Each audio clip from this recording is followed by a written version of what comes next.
So tonight we have with us Professor James Lin from the Henry M. Jackson School of International Studies at the University of Washington. He's going to speak to us today about the most dangerous place on earth, a discussion of Taiwan and China relations, which I think you'll all agree is a very timely topic, even given the news we've been getting over the past day or two, even on our local and national news. So without further ado, I'm going to pass the program over to James so that he can share his screen and proceed with his presentation. Okay. It's all yours, James. Thank you so much, Amy. I appreciate the introduction, and I, of course, really appreciate this opportunity to speak about Taiwan-China relations with all of you this evening. So thank you all for coming. Let me just go ahead and start. Okay, this is looking good, I hope. So the most dangerous place on Earth. Before we start, I just want to give just a brief description. I am a historian of 20th century Taiwan and China, and I also help run the University of Washington Taiwan Studies program. If you're interested in learning more about Taiwan, feel free to subscribe to our mailing list. We have lots of events for this academic year. We have discussions of new books out on Taiwan, and we'll also have a few public roundtables about contemporary affairs with Taiwan and the rest of the world. So if you might have seen The Economist, the May issue featured this cover image, a radar with a map of Taiwan, calling it the most dangerous place on Earth.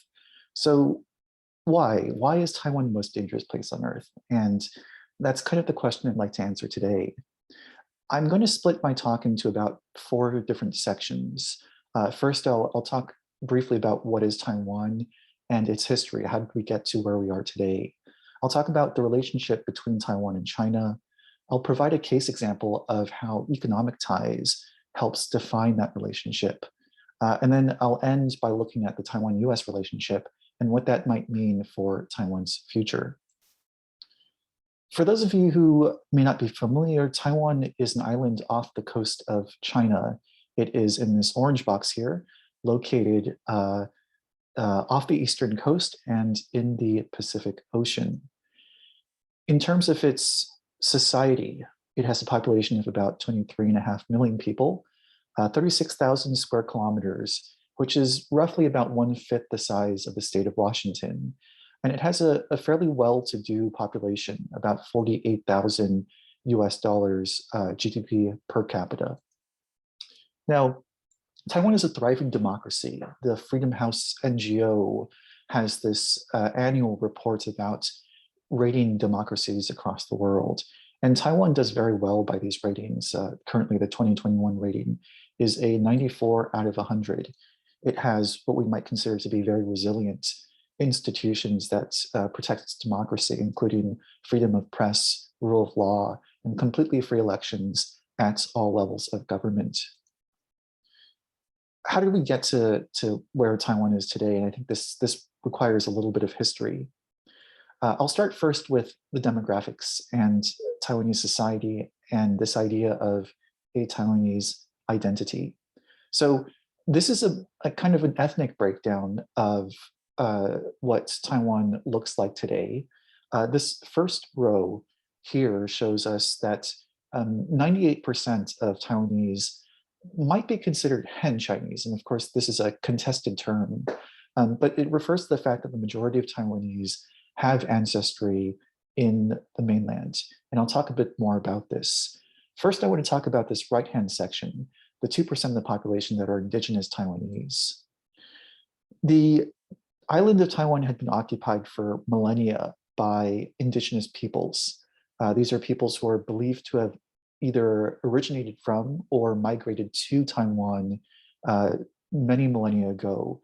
And most anthropologists, archaeologists would categorize them as part of the Austronesian peoples group. And so the Austronesian peoples range from mostly center around Southeast Asia, both mainland and archipelagic Southeast Asia, and range as far west as Madagascar, as far east as the South Pacific Islands. I should also mention that there's a great amount of diversity among the indigenous Taiwanese population. So you see here some of the present as well as some of the historical groups. Each of them has long traditions, different practices, as well as their own language. There's a great deal of linguistic diversity in Taiwan. Some of these groups don't exist anymore. Many of them have intermarried over the years, have been pushed out of their homelands. But many of these groups still exist today, and they still practice and speak their own indigenous languages. So going back to this chart, I want to explore this 98% on the left-hand side. The next level constitutes about 85% of the Taiwanese population, 15% Hakka, 70% Hoklo. And both of these groups refer to different categorizations of Chinese groups coming from mainland China. And this dates back to the 17th century. So one scholar has called this co-colonization, which refers to the fact that the Dutch were one of the first colonizers on Taiwan. They came in the mid-1600s and colonized a very small area in the south of Taiwan. And when they came to Taiwan, they saw that there were a great number of indigenous peoples, but they wanted agricultural laborers. They wanted to be able to tax agricultural goods and also to produce agricultural goods for exports to other parts of the Dutch Empire. They really wanted to acquire tea, porcelain, and silk from China. And so one of the ways to do this was to produce agricultural goods and trade for it. Now, the indigenous Taiwanese didn't really cooperate very well with the Dutch. And so instead, they sought to recruit from across the straits from China.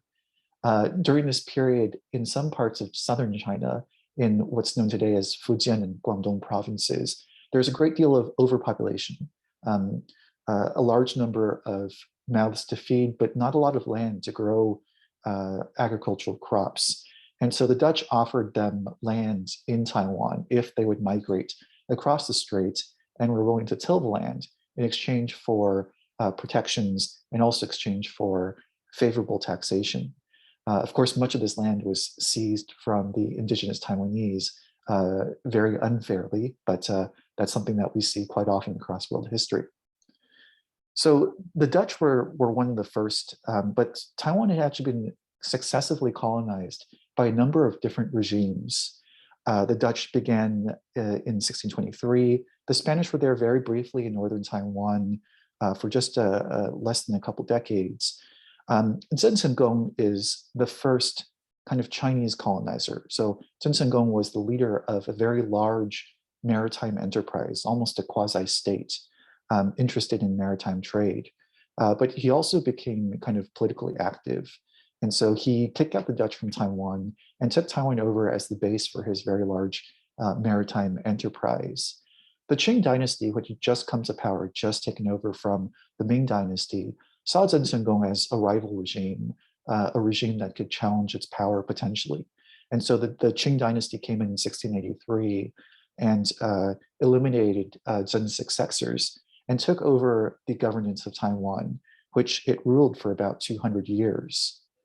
Now, the Qing dynasty treated Taiwan as if it were a colonial backwater. The Kangxi Emperor very famously called Taiwan, quote, a ball of mud. And this kind of signifies that Taiwan was not that important at the beginning of Qing rule, but over the course of 200 years became very important for the same reasons that it was important to the Dutch, which is that Taiwan became a thriving agricultural economy. It grew rice, sugar, and tea for exports to China and also to the rest of the world. It was for this reason that at the end of the First Sino-Japanese War in 1895, the Japanese Empire wanted to seize Taiwan. And under 50 years of Japanese rule, Japan turned Taiwan into one of the most productive agricultural economies in the world, producing massive amounts of rice and sugar for export and to feed the rest of the Japanese Empire. With the end of the Second World War, the nationalist government, which was in charge of the Republic of China, was given Taiwan as part of the post-World War II kind of peace negotiations. And this is the period that is known as the Republican period, Republic of China period on Taiwan, which is what I'll get to right now. So back to this breakdown, This very last part, this last row here, is called mainlander. It's about 13% of the Taiwanese population. In Taiwan, these are known as Waishenmen, or people who came from outside the province. Now, these mainlanders came in the period from 1945 to 1949, the majority of them in 1949, and they came with the Republic of China government. So I mentioned this is the Republic of China period. How did this happen? So to understand this, we have to understand a little bit of Chinese history. 1945, the end of the Second Sino-Japanese War, the end of World War II, the nationalists are nominally in control of China, but the communists, which had been kind of in action for several decades and had been controlling small parts of China throughout this period, kind of break out into a civil war between the communists and the nationalists. Over the period of 4 years, from 1945 to 1949, the communists gained a great deal of steam, eventually to the point where they gained military superiority over the nationalists and forced the nationalists out of mainland China. Chiang Kai-shek, who is the dictator, the ruler of the nationalist government, decides to retreat him and a good amount of the nationalist government across the strait into the island of Taiwan. And the thinking here from Chiang was that this would be a temporary staging area. This would be an area where they would recoup, they would recover, and they would kind of seek to eventually launch a counterattack on the mainland and take back the mainland from the communists. Of course, we know that that never happened. Instead, what happened is we have a period of about 40 years where the nationalist government ruled Taiwan as if it were the Republic of China. And even though it claimed to rule all of China, in reality, it really only ruled the island of Taiwan. And so it's this almost exile government. As part of this period of rule, the Republic of China government attempted to inculcate the Taiwanese population into the idea that they are the Republic of China and they are the true Chinese citizens that represent the true China. And so they implemented a significant and all-encompassing program of Sinicization. So we see here, for example, the import of Chinese high culture, Beijing opera. In schools, in primary and secondary education all across Taiwan, there's compulsory language education where the local Taiwanese population are taught standard Chinese Mandarin, Guoyu. And so the local language, which is Minanyu, or today known as Taiwanese, was repressed, such that school children who were caught speaking in Taiwanese were either fined or sometimes physically punished.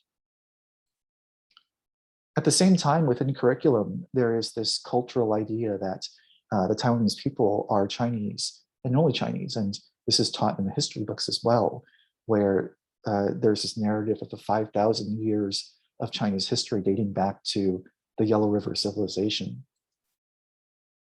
Accompanying this kind of project of Sinicization and of teaching the Taiwanese people that they were in fact Chinese is hand in hand, goes hand in hand with the political project of authoritarianism. So in 1947, there is a political uprising, the February 28th incident, where a black market cigarette seller was brutally beaten by police. Bystanders kind of tried to intervene. One of them, or several of them, I can't remember, were shot. And so this resulted in island-wide protests against the new nationalist government, which at the point was being governed and in a somewhat inefficient and corrupt manner. The result was that Chiang Kai-shek sent troops from the mainland to crack down upon the local population and implemented a 40-year period of martial law where the authority of the government was practiced and was backed up with the force of the military and of the secret police. Eventually, with the height of the Cold War, this also became wrapped up with the program of anti-communism. There's this idea that there were communists all within Taiwanese society, and there was need for everybody to be loyal to the state to rat out your neighbors if they were communists. And it created this fear that became known as the White Terror.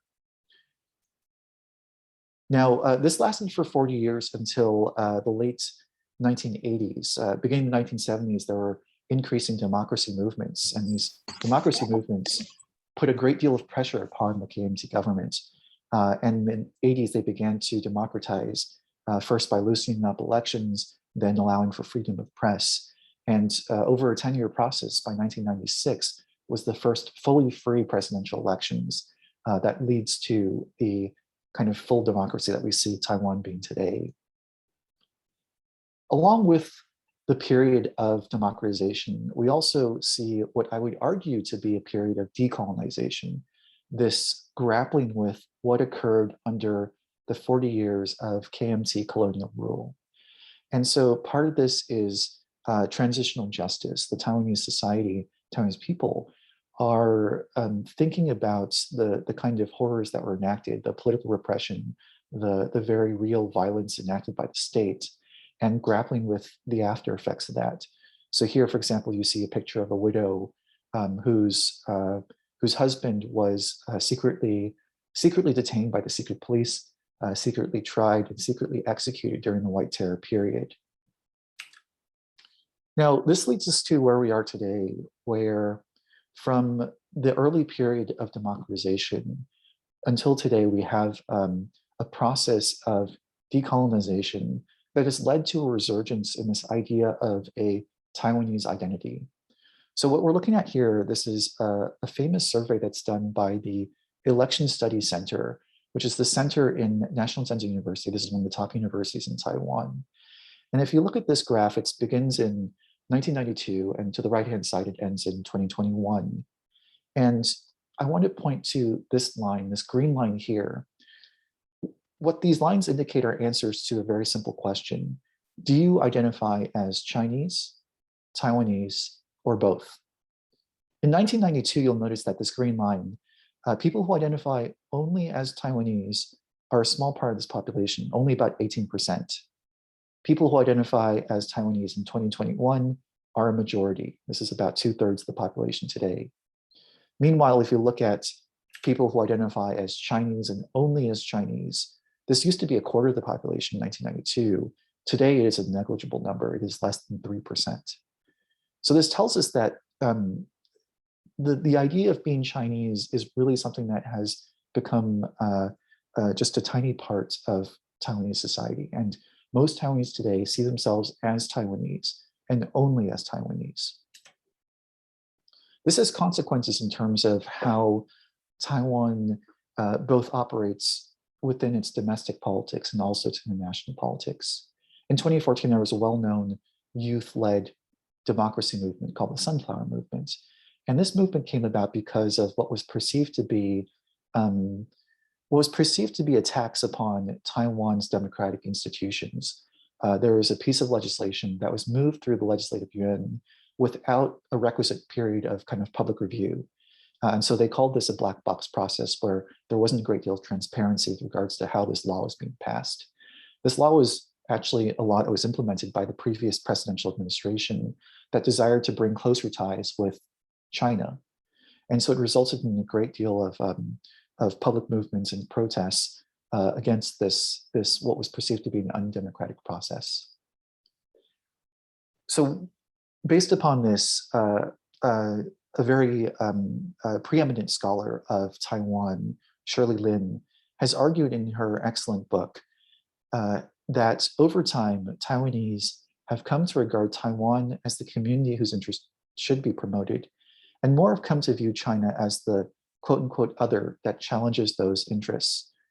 And we see this with the survey. We see that most Taiwanese do not identify as Chinese, and furthermore, they have no affiliation. They want nothing to do with this other country that sits across the strait, and that is China. So let's explore Taiwan-China relations now that we've already set up the Taiwan side. If you've looked at the news, as what Amy was referencing earlier, this is a map of aircraft flyovers from the People's Liberation Army Air Force dating from September 10th. So this is the number of flyovers in one day. And there were a record number of airplanes flying into Taiwan, what Taiwan calls its air defense identification zone. And these gestures are meant to be signs of increased threatening or increased military posturing against Taiwan by the Chinese government.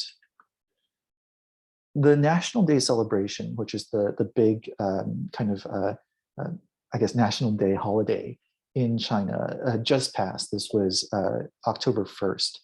And during the National Day celebrations, the PRC leader, Xi Jinping, gave a speech that was very centered, very directly about Taiwan. He said, no one should underestimate the Chinese people's staunch determination, firm will, and strong ability to defend national sovereignty and territorial integrity. The historical task of the complete reunification of the motherland must be fulfilled and will definitely be fulfilled. So this is a very clear reference to Taiwan. Taiwan is seen by both the Chinese government and to a certain degree by the Chinese people as an integral part of China, this idea of a nationally integral China. And the narrative says that Taiwan was taken away by Western imperialists, beginning with Japan and later by the United States, and that this is kind of an incomplete narrative and it must be, the unification must be completed. And so you can see here that Taiwan remains a really important kind of foreign policy objective for China, that the Taiwan issue is seen as unresolved and it's seen as something that needs to be resolved. Now, in recent years, many scholars who study China and Taiwan have argued that we're seeing something quite different under Xi Jinping, different from his predecessor, from Hu Jintao. And that is the prominence of nationalism under the Xi era.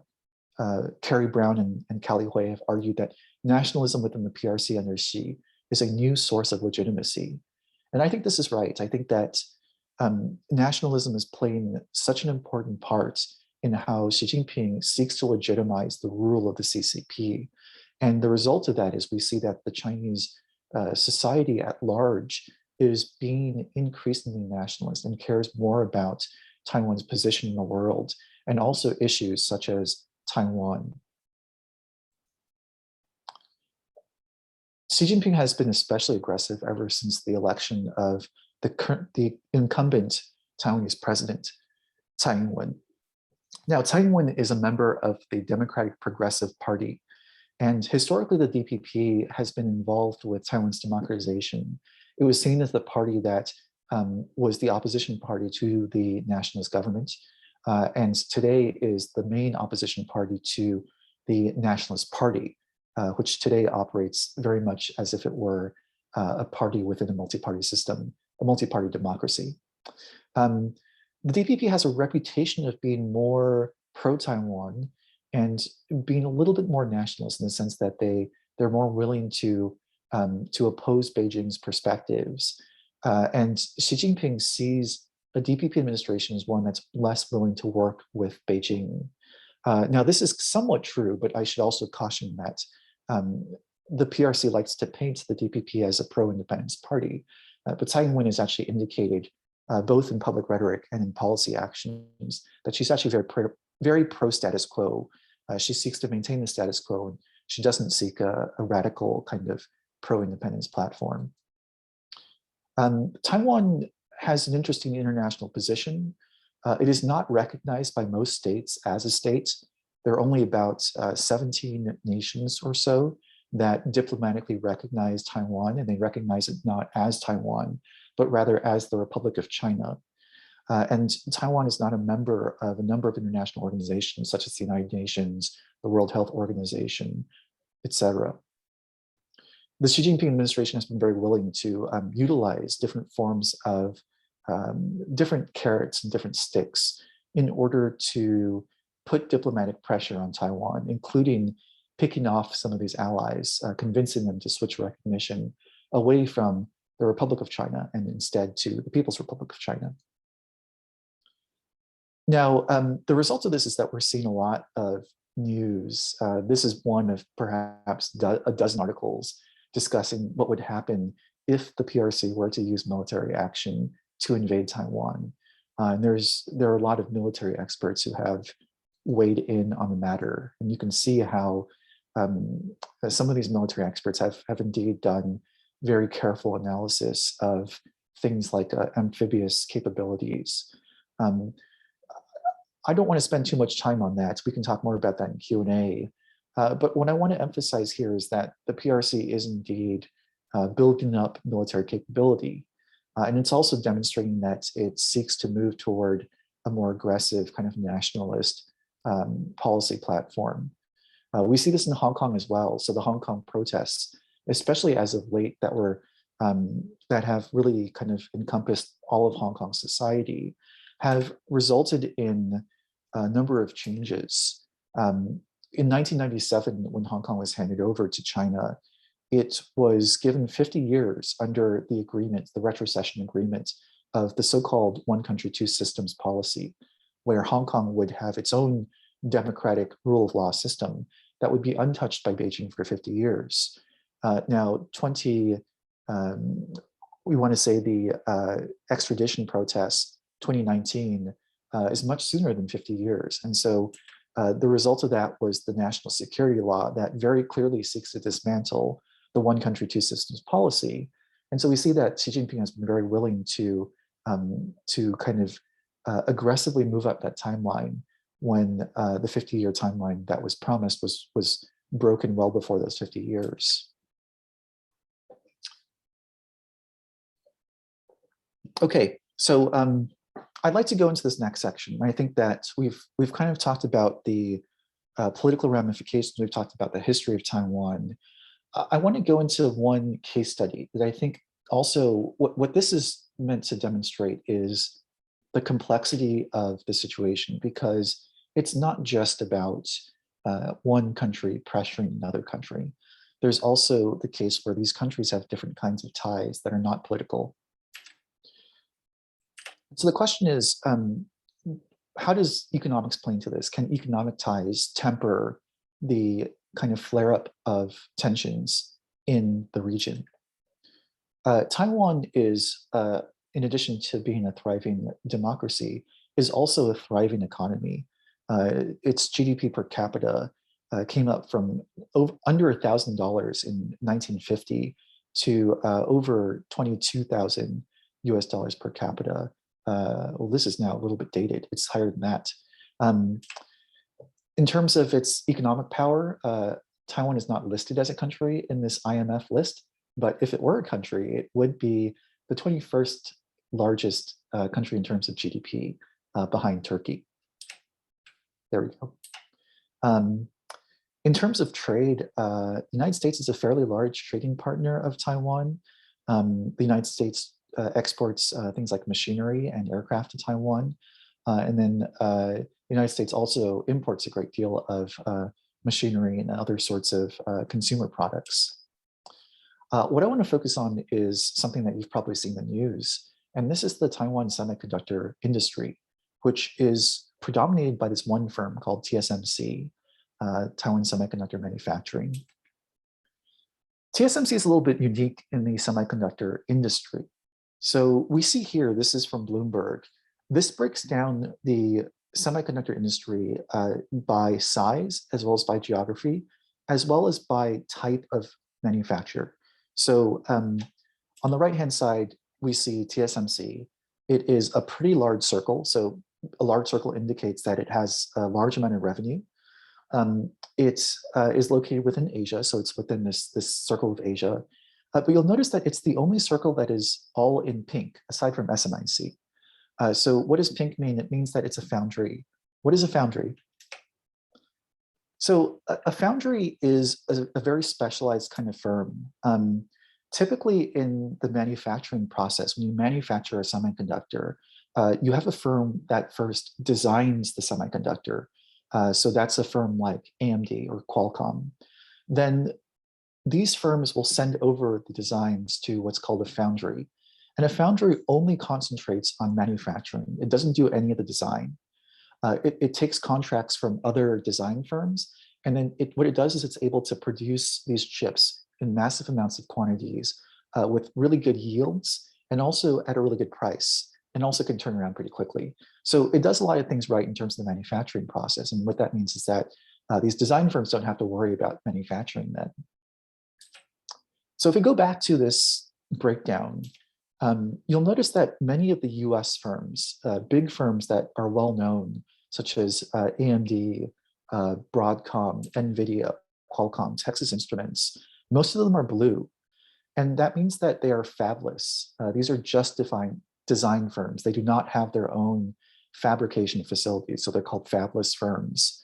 And what that means is that they're fully reliant upon foundries in order to manufacture the chips that they need to produce to sell to their clients.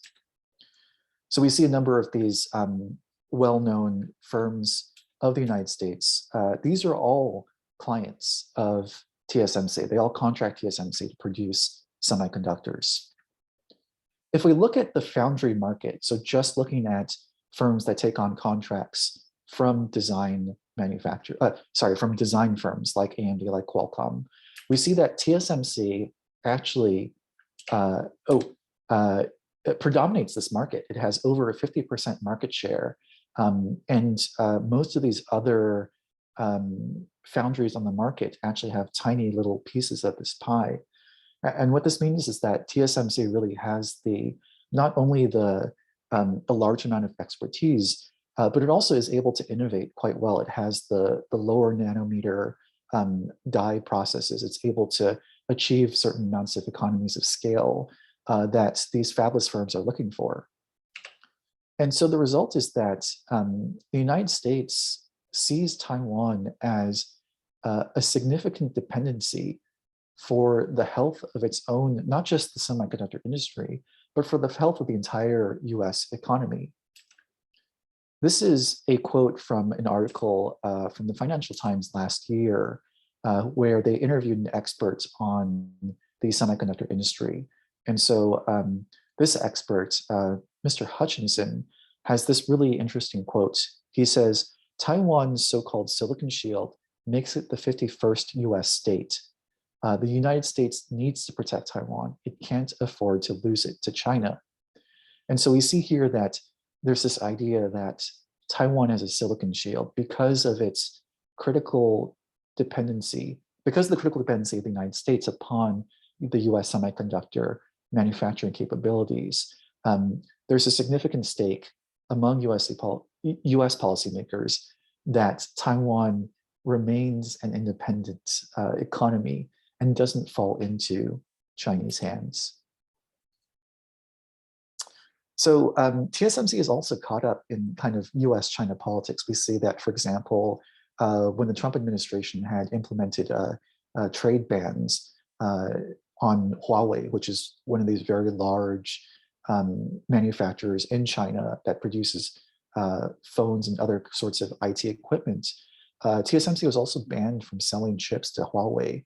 And as a result, Huawei took a significant tumble in terms of its sales. Now, that's the kind of US-Taiwan side, kind of involving China as well. But I also want to look at another very quick case study examining the Taiwan-China side with another very well-known Taiwanese firm. So I talked about US-Taiwan trade.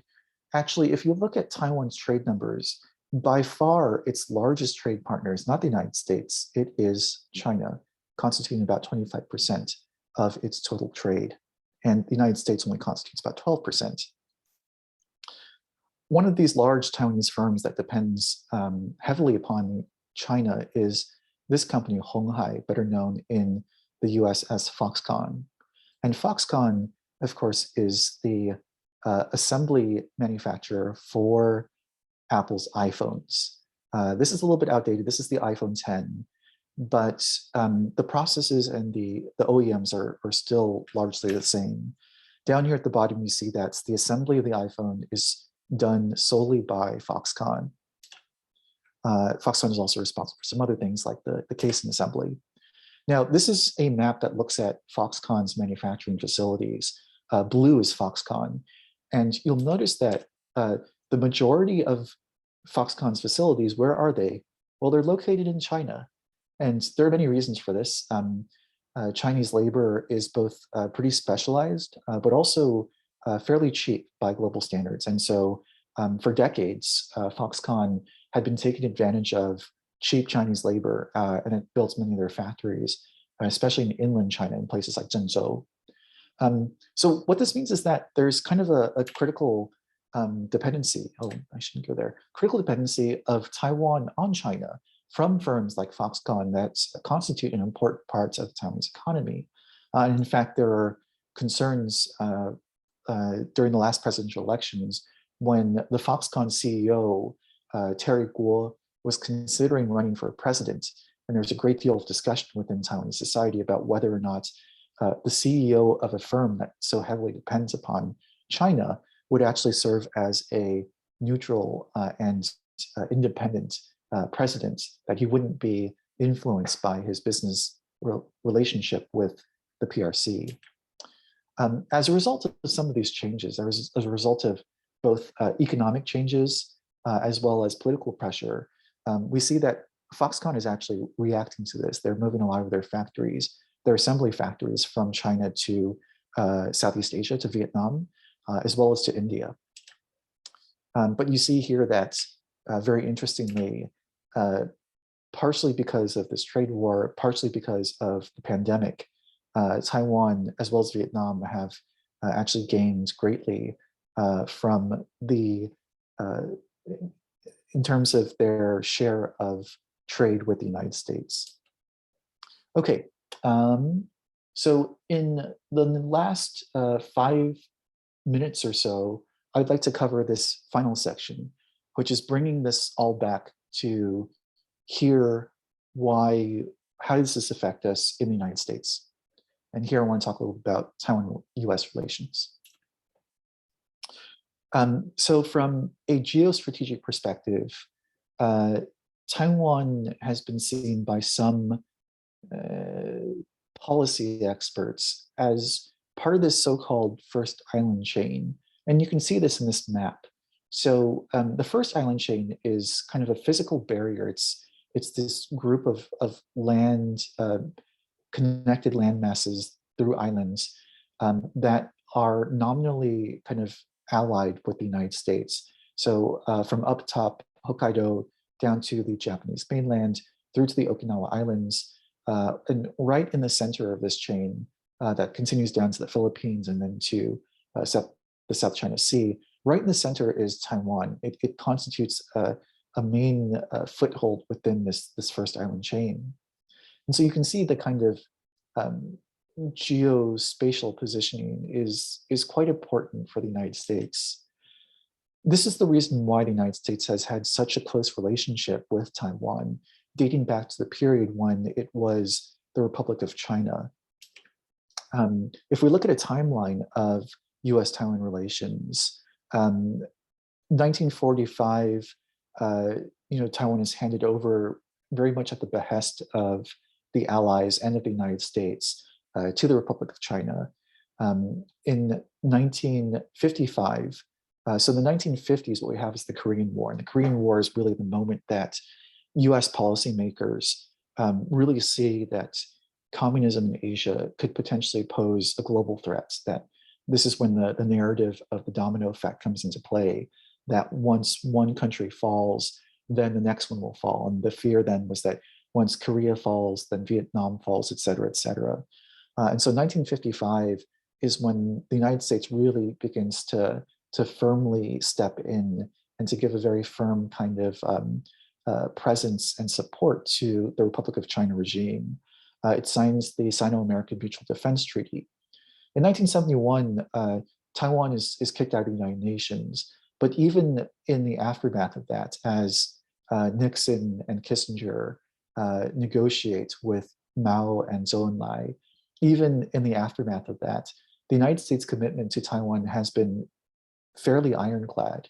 In 1979, when Carter officially switches recognition from the ROC to the PRC, the China lobby in Congress pushes hard for this new piece of legislation called the Taiwan Relations Act. And the Taiwan Relations Act basically outlines in law that the United States shall make available to Taiwan defense articles and defense services as is necessary to enable Taiwan to maintain a sufficient self-defense capacity. Another section discusses that the United States, any kind of attempt to resolve the Taiwan question through non-peaceful means is of grave concern to the United States. And so you see this kind of commitment outlined very clearly in the TRA. And the TRA continues to define how US presidential administrations conduct their relationship with Taiwan, including ongoing arms sales. Now, many political scientists have argued that the relationship between US and Taiwan, or between Taiwan and China, or between China and the United States needs to be seen as part of a triangle. And what this means is that when any leg of the triangle is particularly weak or particularly strong, it has an inverse effect upon the other legs of the triangle. And so what we're seeing here today is a very weak China-Taiwan relationship, a very weak, very tense US-China relationship. And so as those two legs of the triangle are tense and weak, the relationship between the United States and Taiwan has grown increasingly strong. We see this with the advent, especially of the so-called New Cold War, the tensions between the United States and China that really intensified under the Trump administration and appears to be continuing under the Biden administration. Now, China, of course, doesn't like all of this. This is taken from a political cartoon just a few days ago in the Global Times, which is the official English language state media of the People's Republic of China. And you can see here in the political cartoon what Beijing's narrative is of this close-in, close-in, that's not a word, of the improving relationship between the United States and Taiwan. They see Taiwan, they argue that Taiwan is a pawn in terms of larger US political interests, a pawn that the United States would be very willing to sacrifice. Now, so what does this mean in terms of how we started today's talk? Is Taiwan the most dangerous place on Earth? I think that this is a question that I think that this title is a little bit simplistic. The relationship between Taiwan and China is one that is very complex. It's one that's characterized both by ties in terms of economic ties. It's also characterized by politics that are greater than just Taiwan. It involves the politics of the CCP and how the Xi Jinping regime seeks to legitimize itself vis-a-vis its own domestic population. It's also enmeshed within the politics of the United States and of how Washington conducts its foreign relations with a new rising global power in Beijing and in the PRC. And so a lot of this really doesn't have to do a lot with Taiwan. And in that regard, it's a little bit concerning in the sense that some of these factors are outside of Taiwan's hands. But on the other hand, I do also want to point out that Taiwan and Taiwanese people have been living under the threat of Chinese invasion ever since 1949, when Mao Zedong declared that Taiwan was taken over by the renegade clique of Chiang Kai-shek. And so the Taiwanese people have been used to living with all of these threats over the years. And even though this kind of existential threat has been so close for all of these decades, the Taiwanese people continue to persist. And I think that most Taiwanese people would object quite vehemently to being portrayed as the most dangerous place on earth, when in fact, in terms of its own domestic living standards, Taiwan enjoys fairly wealthy middle-class standards. It enjoys very peaceful kind of domestic crime rates, very stable and democratic government. And so, I think that when we see titles like this, there's reason to kind of look into things a little bit further. But nonetheless, I think that I just want to end on this note that, as I said earlier, a lot of what's going on in Taiwan is not really kind of within the control of the Taiwanese people or even the Taiwanese government. And so with that regard, I end with this cartoon of perhaps Taiwan is this uh, person in the middle, kind of stuck between a rock or a very angry bear and a very large rock rolling its way. All right, I'll end there.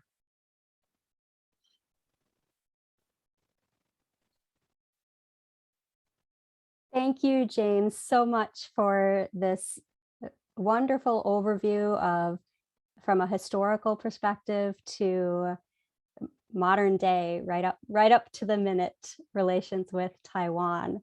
It's excellent. So what I'd like to do now is I would like to encourage the audience to again, put your questions for our speaker in the chat box, and I can share your questions with James to respond to.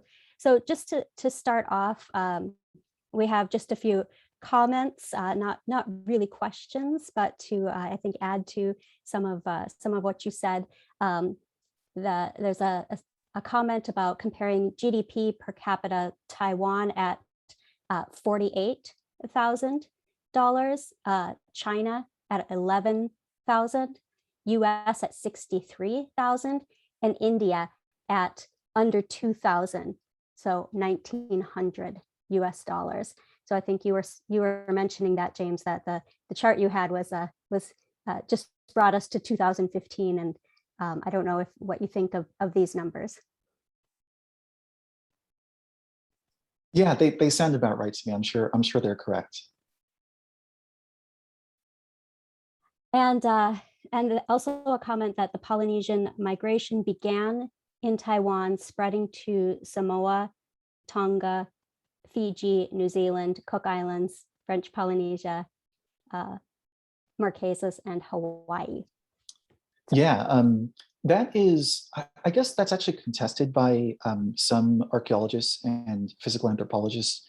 I think based upon, there's this theory called the out of Taiwan theory, and that's where this comes from, that based upon linguistic evidence, that there's the greatest amount of Austronesian linguistic diversity in Taiwan.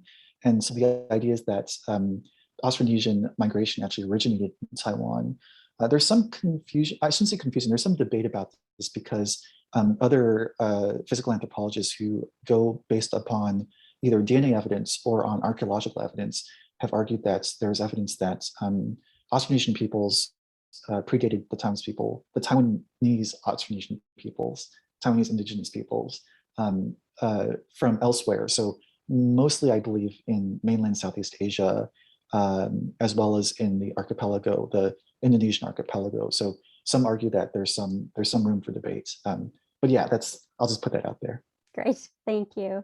I do want to, before we get into the other questions, I think we do have a couple of people who've joined by phone. If you have any questions for the speaker, I'd like to invite those who have joined by telephone to unmute and ask your questions at this time. I'll give you a chance at the very end as well, in case you're still thinking something up.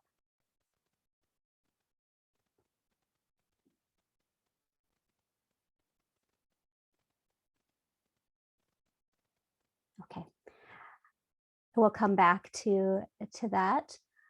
So here's another question. Do you think the United States withdrawal from Afghanistan is affecting how both the Chinese and Taiwanese military consider the US guarantees of protection of Taiwan? Yeah, this is a great question. This is a question that I think ever since a couple months ago, since the withdrawal, that the China and Taiwan field have been discussing.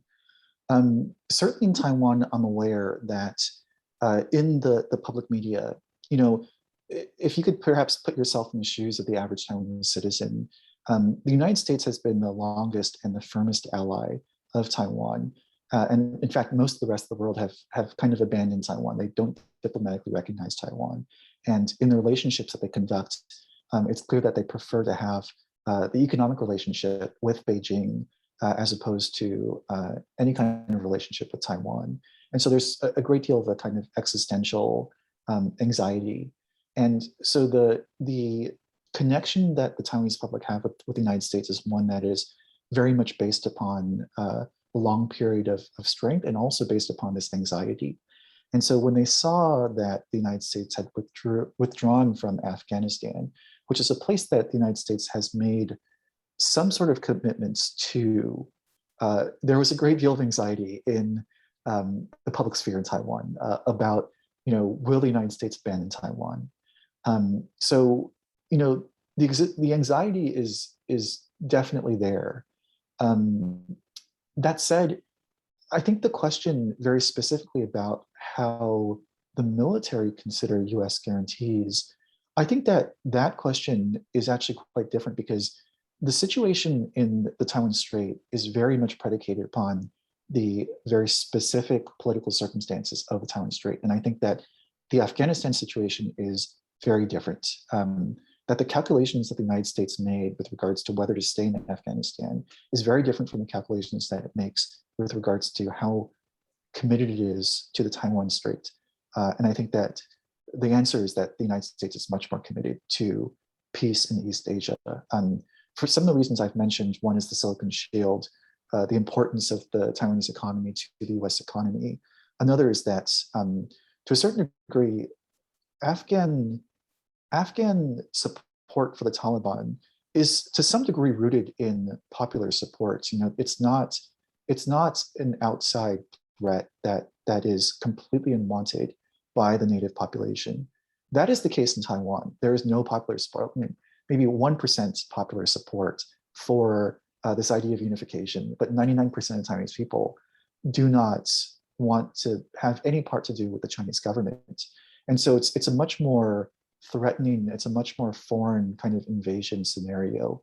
And it's a scenario that would destabilize a region that the United States has much more stake in. The United States is extremely invested into its economic relationships, not just with Taiwan, but also with China, with South Korea, with Japan, with the Philippines. And so this is a region that the United States very much wants to keep at peace. I think peace is good for all parties involved, including China. Kind of hit my earpiece there.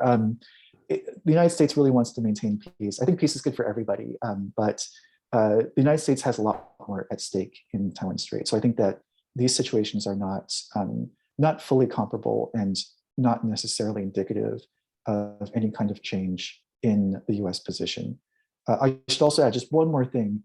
The United States guarantee of protection is not, it's meant to be what's called strategic ambiguity.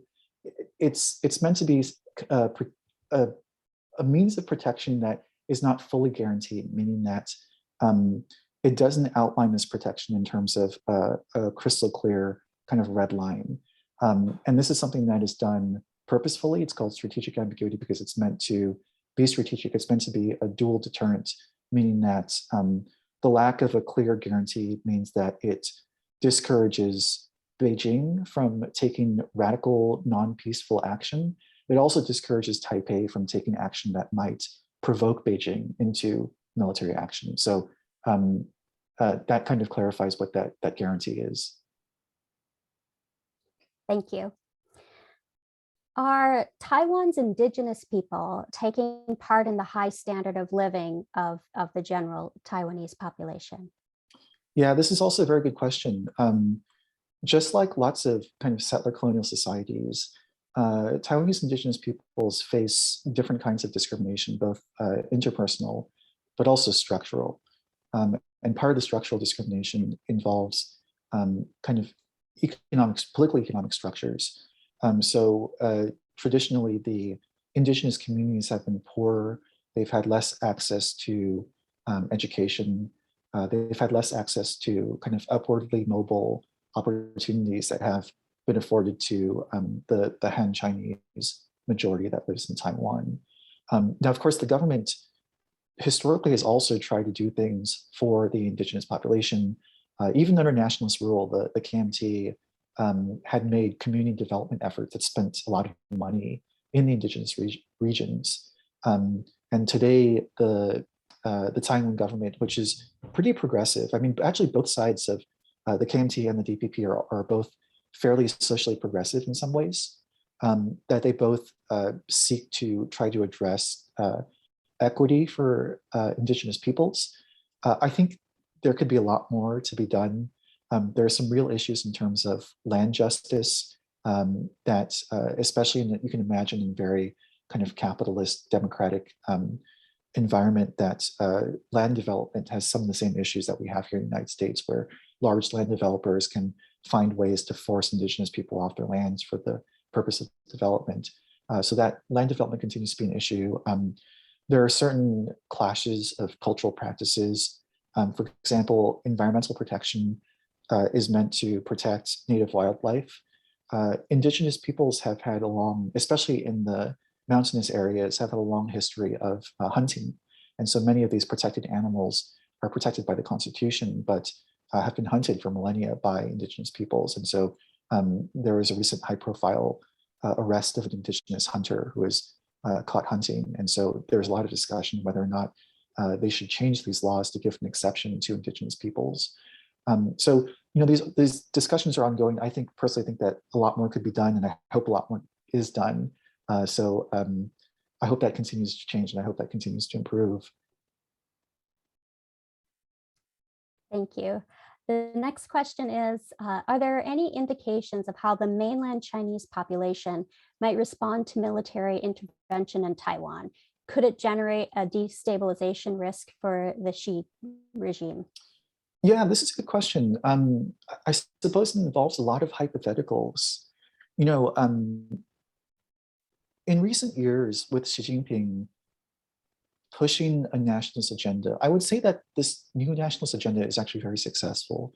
The majority of the Chinese population responds well to a nationalist agenda. They believe that as China develops economic power, as it becomes a major global player, that it should reassert its own power in the world, and it should make up for what this so-called century of humiliation of Western imperialism, of kind of addressing the wrongs that were placed upon China for the past century. And so this nationalist agenda has a great deal of resonance within the population. Military support, military action, I think, would largely be seen within this nationalist lens. They would say that I think there would be a great deal of patriotism around military action. It would demonstrate that China is taking up its position, is utilizing its power in a way that it should. Of course, there are some parts of the Chinese population that would disagree, but I think that number is a minority now. I think whether or not it would generate a destabilization risk, I think might depend upon to what degree this military action goes to. Is it a very serious military action that involves multiple players? For example, does the United States get involved? Then that becomes a little bit unclear. It could be potentially risky. But there have been some military experts who've argued that the Chinese leadership, if they really were to kind of push the button to really go down this path, and I should say, I hope that doesn't happen, the consequences, I think, would be very horrific to imagine. But if they were to do it, there's the idea that speed and efficiency would be kind of the way to go, meaning that they would seek to very quickly kind of use different kinds of warfare to incapacitate the Taiwanese state such that there would not be too much resistance. And so if a military action is kind of limited in that manner, it doesn't result in kind of a large scale kind of conflict that brings in different countries and draws it out.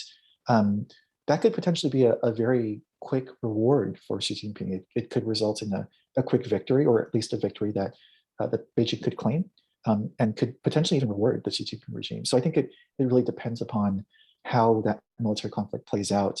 And that's hard to predict because we don't know exactly what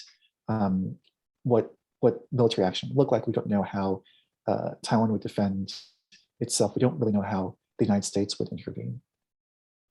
And actually that ties right into the next question, which is, what is the US obligation to Taiwan if or when PRC does more than just threatening flyovers? So yeah, so this goes back to my earlier point about strategic ambiguity. Although I should also mention that this is beginning to change. So strategic ambiguity is this policy that really dates back to the 1970s. When the Taiwan Relations Act was signed, the language in it was strong, but it wasn't crystal clear. It didn't outline that any use of non-peaceful means would necessarily result in US intervention. That was more the language of the previous Sino-American Mutual Defense Treaty. And so what this allows is when, I mean, supposedly, theoretically, when Beijing considers military action, it doesn't really know what is the US red line. You know, will the United States intervene if we bring fighter jets over Taipei? Will it intervene if the PRC implements a blockade? Will it intervene if the PRC utilizes special forces units to begin to attack certain parts of the Taiwanese military?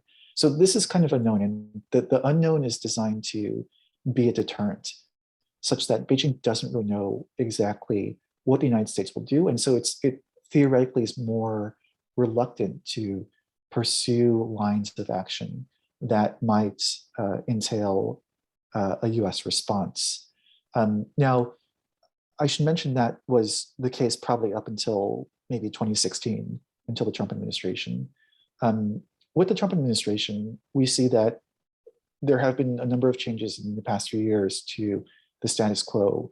And towards the end of the Trump administration, there have been very public discussions about changing strategic ambiguity. David Haas, who is the president of the Council of Foreign Relations, authored an op-ed, I think in the Washington Post, with David Sachs, who's a China specialist, arguing that they should modify, they being the United States, should change strategic ambiguity instead to strategic clarity, that this should be a very clear commitment of US support. More recently, and just I think a couple days ago, a few members, ranking members of the Armed Forces Committee, I think Tom Tillis and Ami Bera, had gone on record in Politico and said that the United States should consider changing strategic ambiguity to be strategic clarity. And this to me is a major change, that it's not just, the president of the CFR, I think, holds a great deal of power in terms of the think tank and academic circles, but these are actually from politicians with real power in Congress. And that tells me that there are people, not just within the Trump administration, but also people within the establishment across both sides of the spectrum. So both these representatives represent one Republican, one Democrat, represents a spectrum of bipartisan thinking about Taiwan. And this is very interesting to me, that there is this discussion. So far, Biden has not, well, I shouldn't say that. So far, Anthony Blinken, Secretary of State, has not indicated that he wishes to change the status quo. And I think that some of his language, he said rock solid, but the language is not that, would not indicate to me that he seeks to change strategic ambiguity. But as of recent weeks, Biden has said things like, he said like there's a Taiwan agreement, there's not, he's misspoken. And just today, I think he said something about how the United States has a guarantee for Taiwan, which it does not. But that Biden said so openly makes you wonder whether or not this might be a tacit understanding within the administration, within the NSC, within the State Department, and that it's just not spoken, or whether something is coming down the line. We don't know. Very interesting. Yeah. Now, during your presentation, you spoke briefly about Hong Kong's relationship with China. There's a question here. How do the Taiwanese view the current relationship between China and Hong Kong? Yeah. So the Taiwanese political spectrum is also kind of like the United States. There is something that corresponds to a left. The left in Taiwan would be very pro-democracy. They're more international looking. They see themselves as being in solidarity with other kinds of democracy movements. So for example, in social media, we saw something called the Milk Tea Alliance, where the left spectrum of Taiwanese, mostly young Taiwanese, kind of wanted to demonstrate solidarity with Hong Kong, with Xinjiang, with Burma, with Thailand. the idea that all these cultures drink milk tea. Um, in the more popular realm, I think that even if you move from the left more to the center, there is also a great deal of anxiety about Hong Kong. Now, obviously, Hong Kong is in a different situation from Taiwan. Hong Kong, even though it has its own it has its own executive branch. That executive branch answers to Beijing, and so Beijing has used that, and more recently has used control over the courts as well, and also control over the LegCo, the legislature, to begin to pass and to begin to erode one country, two systems. Beijing can't do that in Taiwan. Taiwan is its own country, has its own government, has its own military. It does not act under the influence of Beijing, except as maybe state-to-state relationship. So there is that separation, and of course, many Taiwanese know that. But nonetheless, I think that there is an anxiety because the Hong Kong situation, as I mentioned earlier, this was something that was supposed to have been guaranteed for 50 years. And I think many sober observers understand that, the implicit understanding was that give them 50 years. At 50 years, you can do whatever you want. And that could have been like total dismantling of one country, two systems. And 50 years is not that far away. But Xi Jinping, very uncharacteristically, the Chinese leadership has typically been very patient with regards to its foreign policy, moved up the schedule. And I think this is a symbol of the very aggressive positioning of Xi Jinping to control kind of social unrest coming out of Hong Kong. And so there's this very popular slogan that became a part of the 2020 presidential elections in Taiwan that says, Hong Kong today, Taiwan tomorrow. And I think that tells you a lot about the fears and the anxieties of Taiwan that, obviously this was somewhat politicized, that the idea is that if you support a DPP president, they're more willing to stand up to Beijing. But nonetheless, I think the anxiety is there. I think there is this fear that what we see in Hong Kong indicates to us a much more willing PRC to use force to take to accept the consequences of doing something like breaking the 50-year agreement, because it can do so and it can utilize that power. And so the question is, will it utilize that power to enact some sort of military aggression towards Taiwan? And so it's a fair question, and it's a fair source of anxiety. Thank you. Now, I did say that at the end I would give the folks who have called in another chance to unmute if they do have a question. So I do want to give them that opportunity one more time. Okay, I don't think we have anyone chiming in. So I want to, that concludes the questions for tonight. I want to thank you on behalf of the Olympia World Affairs Council and all of our members and participants tonight for a truly engaging discussion and presentation. We appreciate it so much. James, thank you so much for joining us tonight. Yeah, thank you for spending your Thursday evenings with me and for listening. Thank you. Absolutely. And as a reminder, this presentation was recorded, and you can find a link to the presentation through the Olympia World Affairs website, which will take you to a YouTube link if you do want to watch it again or share the link with your friends. And I want to invite all of you to join us in November for our next program.